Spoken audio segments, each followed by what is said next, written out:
समंदर के किनारे किसी फुटबॉल ग्राउंड की तरह दिखने वाली इस जगह पर हर ओर गहमा गहमी है।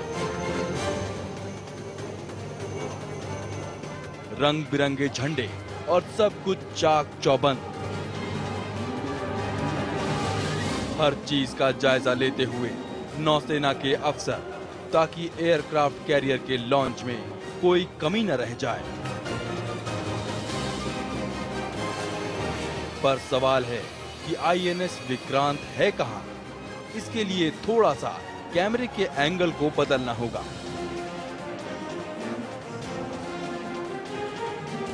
अभी तक आप आईएनएस विक्रांत के डेक पर ही थे, जो सागर की सतह से किसी बहुमंजिला इमारत सा दिखता है।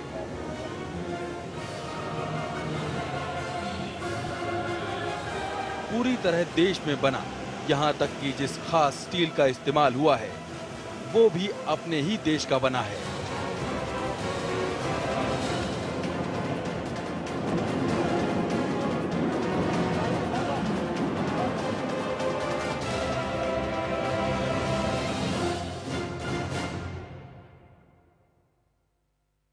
आईएनएस विक्रांत अभी तक इस नाम की पहचान देश के पहले एयरक्राफ्ट कैरियर के तौर पर रही है, लेकिन अब एक बार फिर से ये सुर्खियों में है। देश में इसी नाम से बना पहला एयरक्राफ्ट कैरियर लॉन्च हो गया है। एक खास तरह के फौलाद से कोचिन शिपयार्ड में बना ये युद्धपोत 2018 तक भारतीय बेड़े में शामिल हो पाएगा। इसकी मौजूदगी से ही बंगाल की खाड़ी, अरब सागर और हिंद महासागर के बड़े हिस्से में भारतीय नौसेना को न सिर्फ चलता फिरता हवाई अड्डा मुहैया कराएगी, बल्कि शक्ति संतुलन को लेकर भी इसकी भूमिका काफी अहम होगी।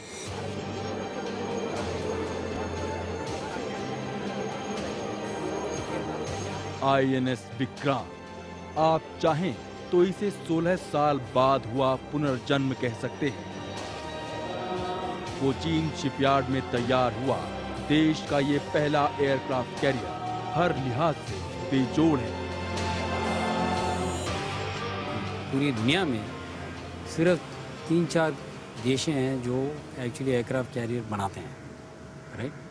और इस साइज एयरक्राफ्ट बनाने में सिर्फ 3 या 4 कंट्रीज़ है, यूएसए, रशिया, फ्रांस, 3 बनाए और ब्रिटेन अभी बना रहे हैं। तो हम चौथा बोल सकते हैं या 5वां।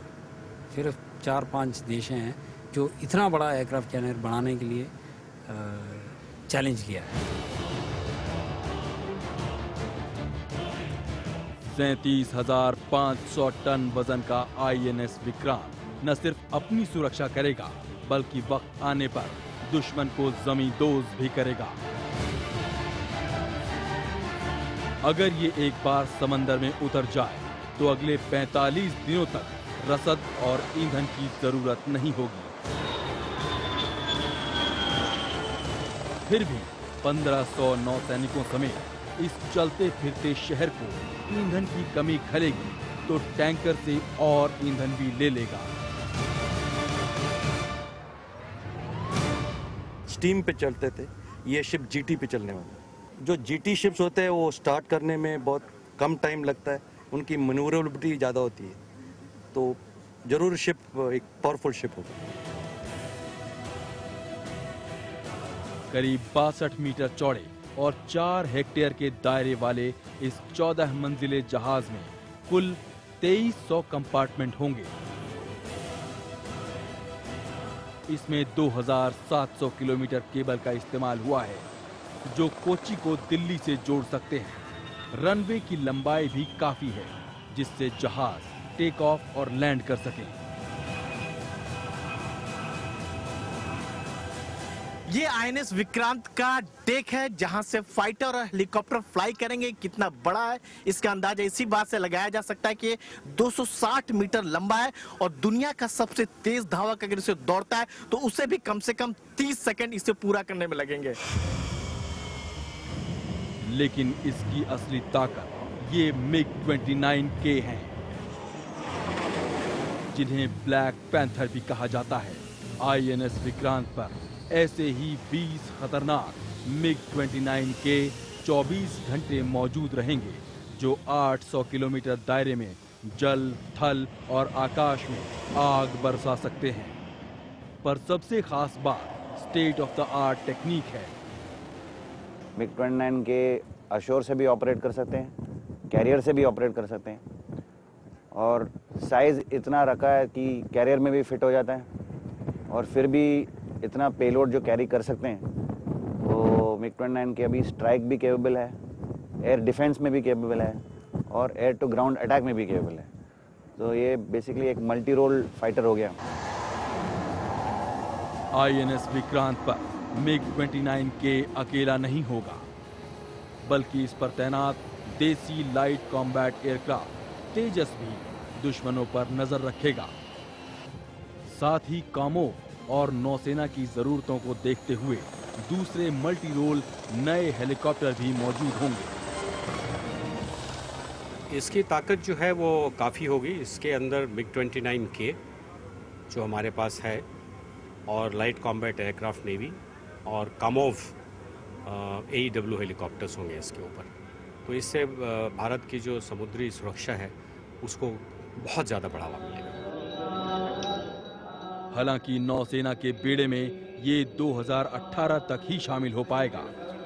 अगले 3 साल इसे कई तरह के उपकरणों से लैस करने में लगेंगे और फिर होंगे सी ट्रायल।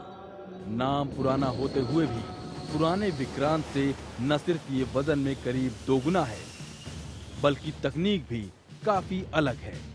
हालांकि इस पर भी विमान टेल हुक के जरिए ही क्रैश लैंडिंग करेंगे, जो सी हैरियर के वर्टिकल लैंडिंग से एकदम अलग है। बहुत ही अलग चीज़ है। वो जो पहले वाला विक्रांत था वो 40s की विंटेज का था, 1940s की विंटेज का।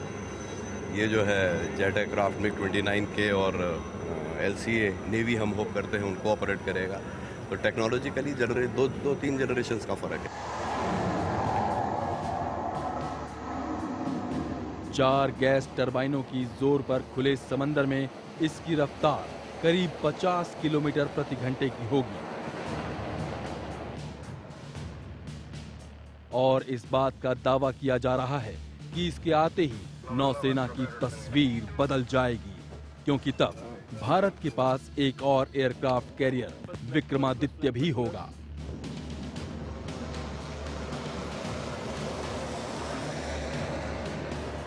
एक साथ 2 विमानवाहक युद्धपोतों के दम पर देश की समुद्री सरहद को न सिर्फ महफूज बनाया जा सकता है, बल्कि दुश्मन को मुंह तोड़ जवाब भी दिया जा सकता है।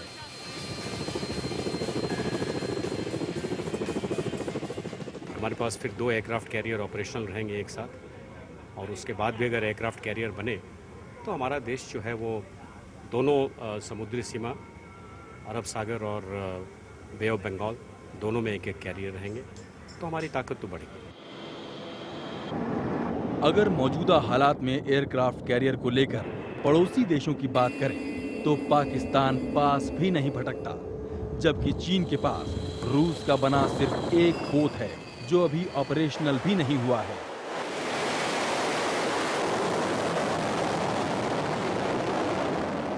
बिल्कुल कंटेम्परेरी होगा, कंपेरेबल टू द बेस्ट।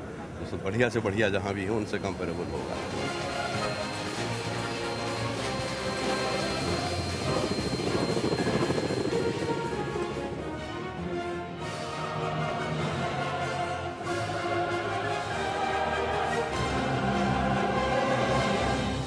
अगर हम 40-45 साल तक लगातार समंदर में रहने वाले एयरक्राफ्ट कैरियर की बात करते हैं, तो सबसे अहम होता है वो फौलाद जिससे इसे तैयार किया जाता है।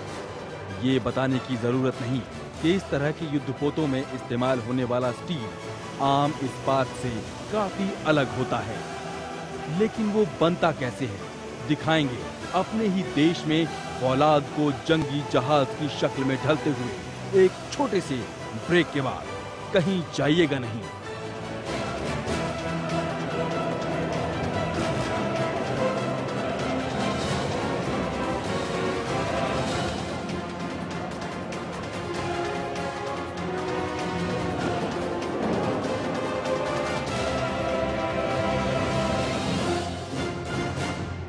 इस चुनौती से लड़ने का बीड़ा उठाया सेल यानी स्टील अथॉरिटी ऑफ इंडिया ने। बेशक ये काम आसान नहीं था, लेकिन सेल ने यह सब काम संभव कर दिखाया। जिसको देश की जरूरत थी।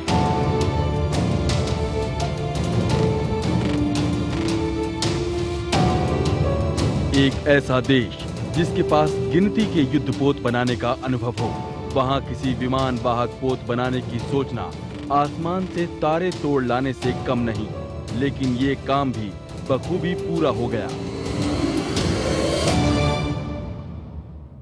इस बारे में सबसे पहला विचार 1980 के दशक में आया, लेकिन मंजूरी मिली 1999 में।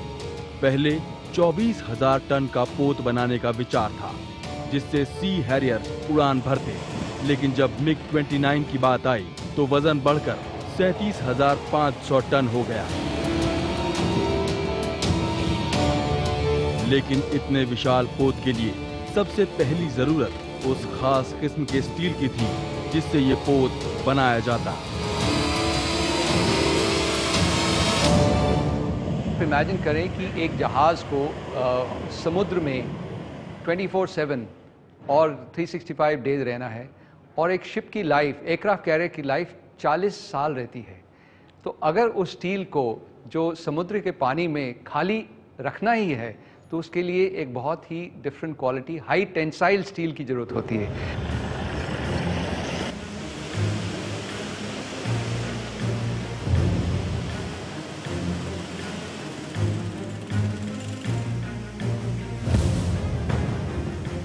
भारत का पारंपरिक दोस्त रूस सिर्फ स्टील देने पर तैयार नहीं था। ऐसे में बना बनाया एयरक्राफ्ट कैरियर खरीदना महंगा सौदा था। ऐसे में स्टील अथॉरिटी ऑफ इंडिया उम्मीद बनकर सामने आया।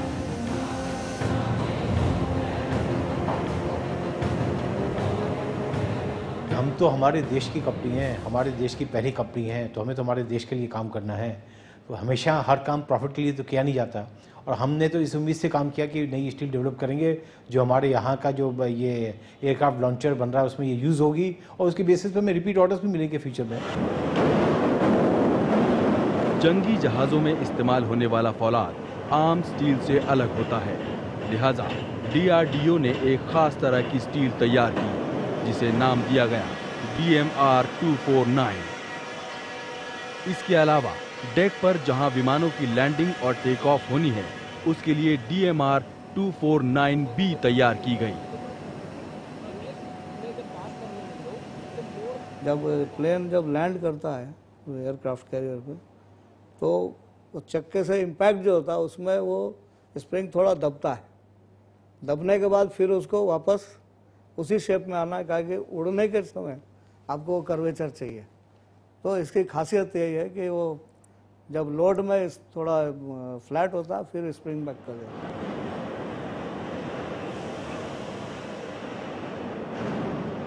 इस किस्म का फौलाद जितना सख्त होता है उतना ही लचीला, ताकि भारी दबाव झेल सके।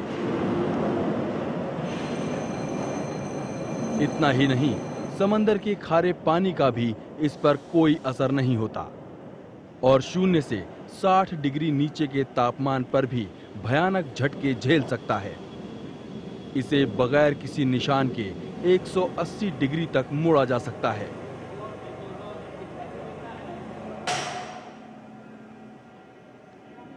इस स्टील में हमें फ्लेक्सिबिलिटी चाहिए, लचकीलापन होना चाहिए और मजबूती भी होनी चाहिए। अब ये दोनों अपोजिट चीज़ें हैं, इन दोनों को एक ही स्टील में बनाना, ताकि ये मतलब ये स्टील वहाँ पे काम करेगी जहाँ पे टेम्परेचर लेवल जो है वो -50 -60 डिग्री सेल्सियस होगा, और उसमें ये ब्रेक नहीं होगी। अब तक जंगी जहाज़ों के लिए खास तरह के स्टील विदेश से मंगाए जाते रहे हैं, लेकिन देश में बनने की वजह से लागत काफ़ी कम हो गई। साथ ही दूसरों के भरोसे रहने की भी ज़रूरत नहीं रही। सप्लाई इंश्योर्ड रहेगी। कभी भी जब हम देश में बनाएंगे तो कोई हमको किसी भी कारण से कोई भी रीज़न होगा तो हम लोग तो हमेशा स्टील बनाने के लिए रेडी हैं। जबकि अगर हम इंपोर्ट करेंगे तो हम लोग किसी और देश पर डिपेंडेंट रहेंगे। तो ये हमारी आत्मनिर्भरता की ओर एक बहुत बढ़िया कदम है, और साथ ही कम पैसे में होगा, क्योंकि बाहर से बनाएंगे तो डॉलर और यूरो के साथ रिलेटेड रहेगा। पर सवाल है कि आखिर इस तरह का स्टील कैसे बनता है। और वो कितना अलग होता है। आम बोलचाल की भाषा में लोग लोहा और फौलाद यानी स्टील में कोई ज्यादा फर्क नहीं महसूस करते, लेकिन खुले माहौल में वक्त के साथ लोहा जहां जंग का शिकार हो जाता है, वहीं पानी, हवा और वक्त का स्टील पर कोई असर नहीं पड़ता। लेकिन स्टील भी कई तरह के होते हैं जो जरूरत के मुताबिक बनाए जाते हैं। घर में इस्तेमाल होने वाले बर्तन से लेकर चम्मच तक और रेल पटरियां जिस पर हजारों टन वजनी गाड़ियां चलती है, ये सब फौलाद के ही तो नमूने हैं। आखिर कैसे बनता है ये फौलाद? सामने दिख रही लाल लकीर फौलाद की है। ब्लास्ट फर्नेस से पिघलकर निकलता गर्म लोहा ऐसा ही दिखता है। इससे पहले भट्टी में लौह अयस्क, चूना पत्थर और कोक को डाला जाता है, जिसका तापमान करीब 2500 डिग्री सेल्सियस होता है। पिघले लोहे से पहले सल्फर और कार्बन जैसी अशुद्धियां हटाई जाती हैं, फिर जरूरत के मुताबिक निकेल, निबोइम, वेनेडियम, मेलिब्डेनम और क्रोमियम जैसी धातुएं मिलाकर मनचाहा स्टील तैयार किया जाता है। तो नॉर्मल स्टील में माइक्रो अलाय नहीं है, कार्बन और मैंगनीज ये वाला नॉर्मल स्केल में है और उसका थोड़ा लिमिटेड लाइफ है। बट ये स्टील में ये माइक्रो अलाय जो यूज़ करता है, niobium, vanadium and other things, limited impurities है इसमें। इम्प्यूरिटी बोलता है, carbon is a impurity, like that. जो इम्प्यूरिटीज़ कम होने से ये स्ट्रेंथ बढ़ता है।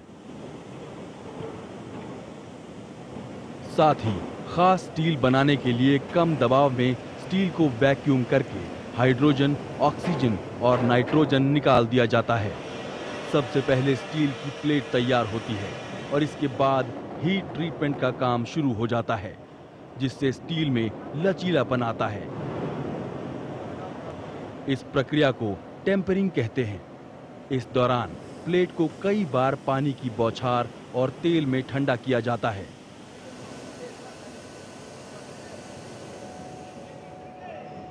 इस प्रक्रिया को क्वेंचिंग कहते हैं, ताकि स्टील में मजबूती आ सके। खास बात यह भी है कि सेल में परंपरागत तरीके के बजाय आधुनिक तरीके से ये स्टील बनाई गई है, जिससे ये न सिर्फ ज्यादा मजबूत हुआ बल्कि लागत भी कम आई। इसमें क्वेंचिंग एंड टेम्परिंग जो टेक्निक्स हैं वो यूज़ की गई हैं, उसमें उससे फ्लेक्सिबिलिटी रही है स्टील में, और फ्लेक्सिबिलिटी के साथ में जो इसमें जो स्ट्रांगनेस जितनी होनी चाहिए उसमें कोई कमी नहीं आई है। तो दोनों चीज़ें जो अपोजिट हैं, दोनों को मिला के स्टील बनाना एक बहुत बड़ा चैलेंज था, और इन टेक्निक से हम ये वाली स्टील बना पाए।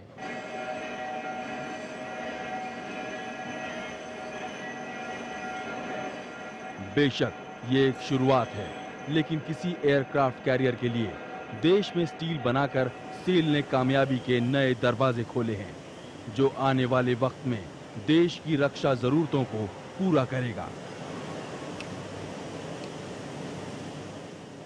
ये हिंदुस्तान में इकलौती जगह है जहां फौज के लिए फौलाद बनता है। जंगी जहाज से लेकर टैंक तक और मिसाइल और रॉकेट तक में इस्तेमाल होने वाले स्टील यही बनता है। समझा जा सकता है कि यहाँ बनने वाला स्टील कितना मजबूत और ताकतवर होता होगा। यहाँ बनने वाले लोहे के बदौलत ही सेना दुश्मन से लोहा लेती है।